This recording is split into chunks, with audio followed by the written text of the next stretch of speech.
Halo pemirsa Unhas TV, senang sekali saya Iva Aisyah Rahman dapat kembali menjumpai Anda dalam Unhas Daily. Dalam beberapa menit ke depan, kami akan menyajikan berita-berita terpercaya hanya untuk Anda. Pemirsa Fakultas Teknik Unhas menerima kunjungan dari Auckland University of Technology, New Zealand pada Senin 29 Juli 2024.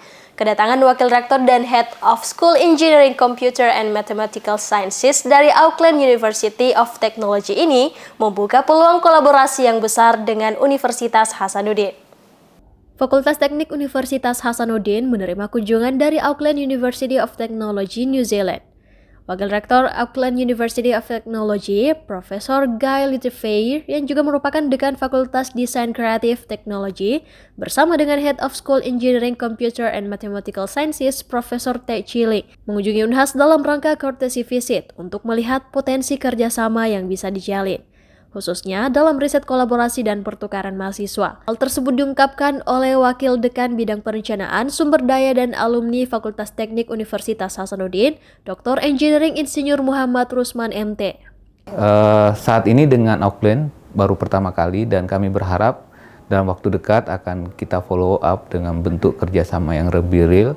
Salah satunya peluang yang mungkin kita bisa lakukan adalah dengan riset kolaborasi yang tadi mereka sudah sampaikan, dan dari sisi kami juga kami menyiapkan pendanaan untuk para staf berangkat ke sana, atau sebaliknya juga dari mereka bisa datang ke tempat kami.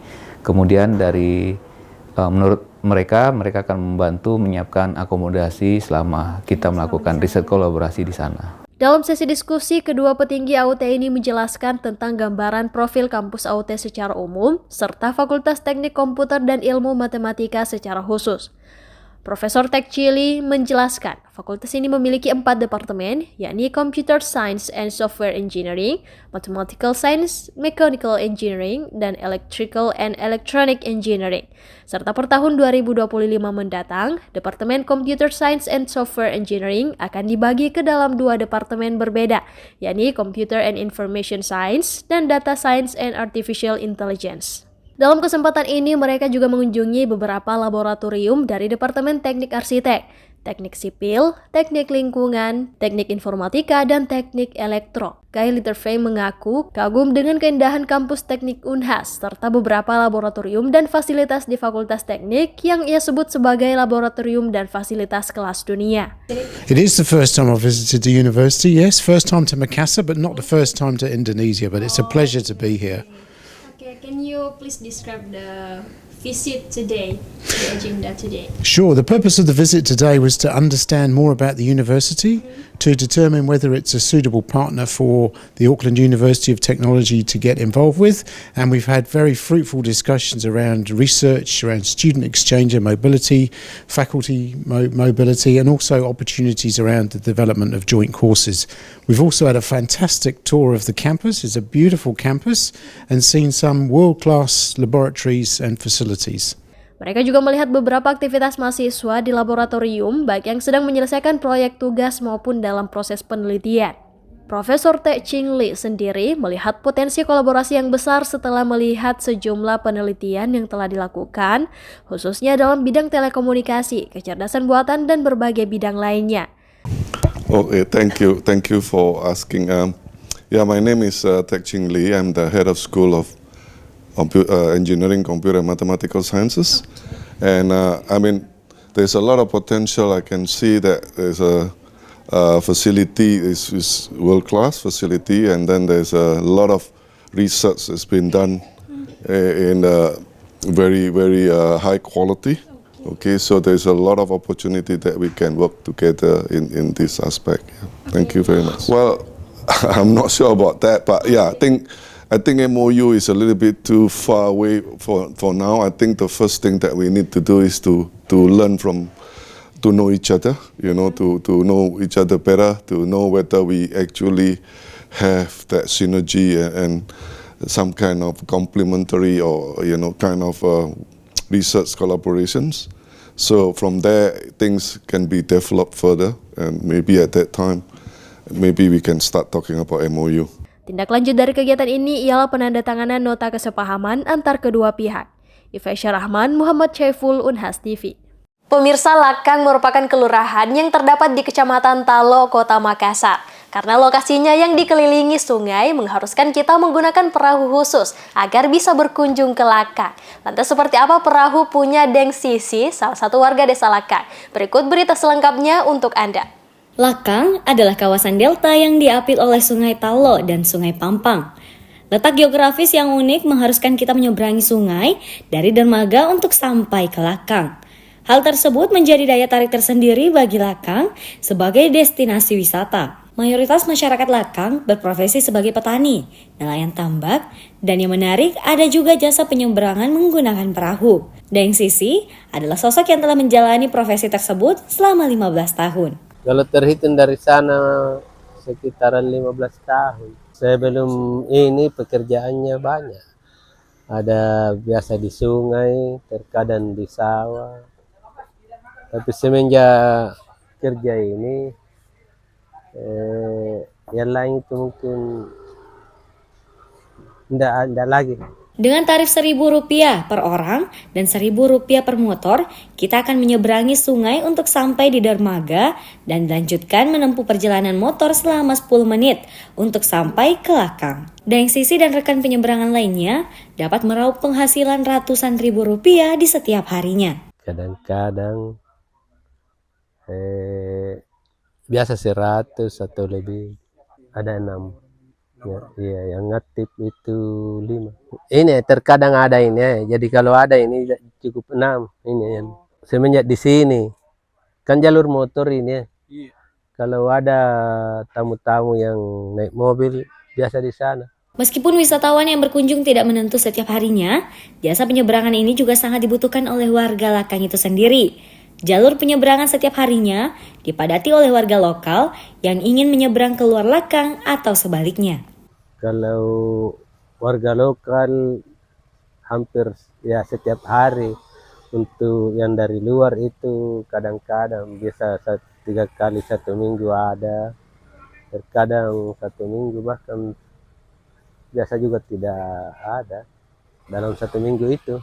Biasa kalau tak kala ada banyak, biasa tiap hari biasa juga,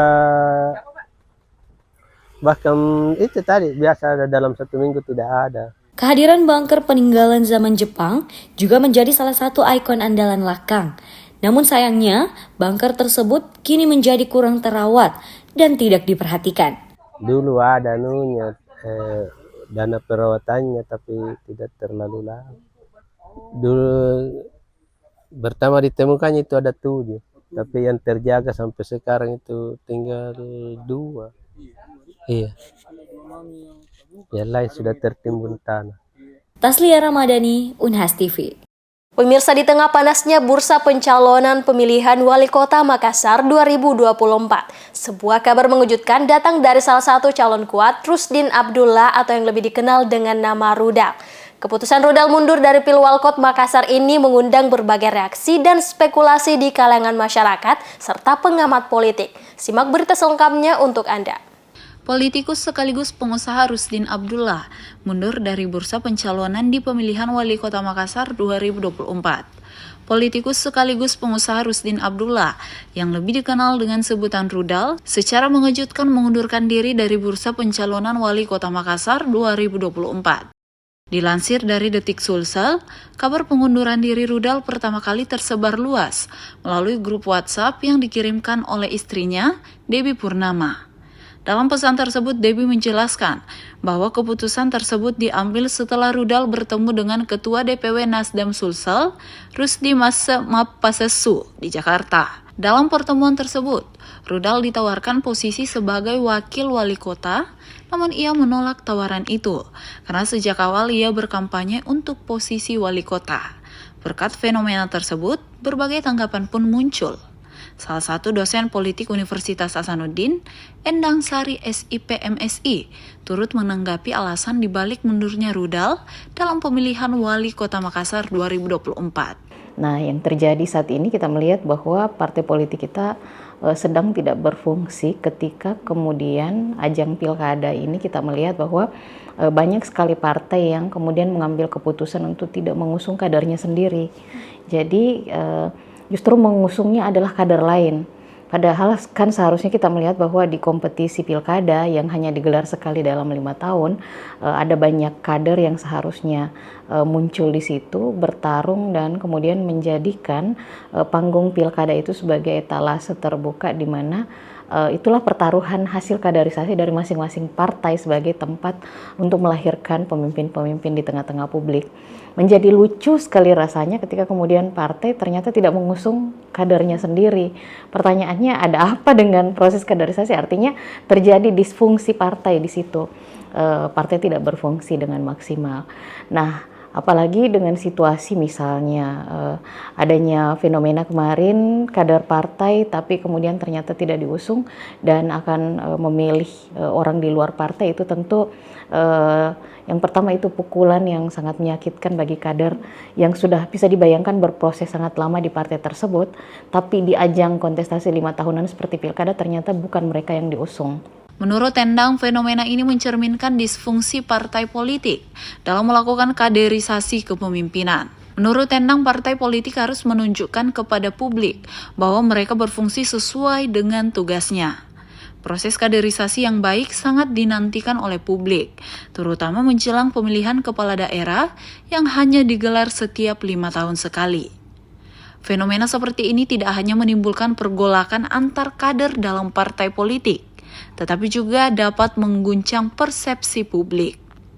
Kemudian pertanyaan yang akan timbul di masyarakat adalah, lantas kalau tidak menjadi ajang kawacandra di muka untuk melakukan kaderisasi politik, terus partai fungsinya apa? Ketika kemudian apakah hanya sebatas perahu kekuasaan saja? Kan partai hadir tidak sedangkal itu harapannya oleh Founding Fathers ketika kemudian memberi ruang bahwa negara kita adalah negara yang menganut sistem multipartai dan kemudian berharap bahwa segala kekuatan politik itu termanifestasi lewat partai politik dan panggung pilkada maupun pemilu itu menjadi ruang bagi setiap partai untuk menunjukkan bahwa mereka telah menyelesaikan proses kaderisasi di internal masing-masing dan calon-calon yang mereka ajukan itu siap untuk mengisi posisi publik, siap diadu menjadi etalase terbuka yang kemudian bisa dipilih oleh pemilih mana yang paling pantas untuk jadi pemimpin. Fenomena pengunduran diri Rusdin Abdullah dari Bursa Pencalonan Wali Kota Makassar 2024 ini mengingatkan kita akan pentingnya peran partai politik dalam proses kaderisasi yang efektif dan transparan. Publik tentu berharap agar partai politik dapat menjalankan fungsinya dengan baik demi terciptanya demokrasi yang sehat dan berkelanjutan. Ramatia, Unhas TV. Pemirsa, berita tadi sekaligus menutup perjumpaan kita hari ini. Terus saksikan Unhas Daily hanya di Unhas TV. Saya Fasya Rahman mewakili kru yang bertugas, pamit undur diri dan sampai jumpa.